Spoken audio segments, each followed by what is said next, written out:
এক প্লেট ভাত তৈরি করতে লাগে প্রায় 3000 থেকে 5000 লিটার পানি। কিন্তু আমরা কি জানি এই ভাতই আমাদের ভবিষ্যৎকে কোথায় নিয়ে যাচ্ছে? আন্তর্জাতিক ভূগর্ভস্থ পানি সম্পদ মূল্যায়ন কেন্দ্র IGRACর গবেষণা প্রতিবেদন অনুযায়ী বাংলাদেশে সবচেয়ে বেশি পানি ব্যবহৃত হয় কৃষিতে, বিশেষ করে সেচ কাজে।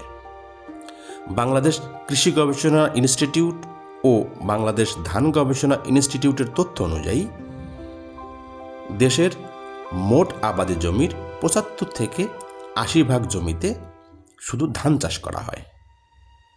আর এই ধান চাষের জন্য আমরা নির্ভর করি ভূগর্ভস্থ পানির উপর। আন্তর্জাতিক ভূগর্ভস্থ পানি সম্পদ মূল্যায়ন কেন্দ্র IGRACর গবেষণা প্রতিবেদন অনুযায়ী বাংলাদেশের প্রায় 98% মানুষ গৃহস্থলী কাজকর্ম, পানীয় জল, সেচ এবং কলকারখানায় সব কিছুর জন্যই ভূগর্ভস্থ পানির উপর নির্ভরশীল। প্রতি বছর প্রায় 32 বিলিয়ন ঘনমিটার ভূগর্ভস্থ পানি উত্তোলন করা হয়। এর মধ্যে প্রায় 90% ব্যবহার হয় কৃষিতে, মূলত ধান চাষে।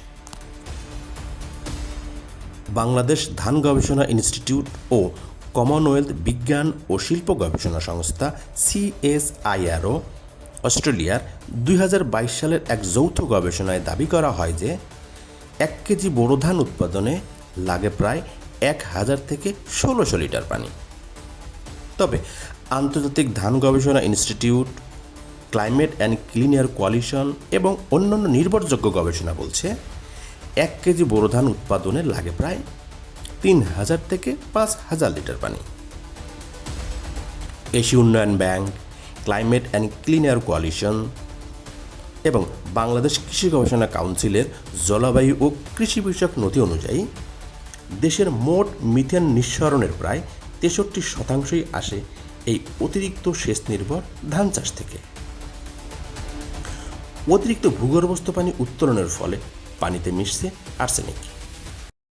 এর ফলে ভূগর্ভস্থ পানির স্তর দ্রুত নিচে নামছে, পানিতে বাড়ছে আর্সেনিকের দূষণ, জলবায়ু সংকট ও বৈশ্বিক উষ্ণায়ন আরও ত্বরান্বিত হচ্ছে এবং ধীরে ধীরে হারিয়ে যাচ্ছে আমাদের কৃষি ও পুষ্টির বৈচিত্র্য।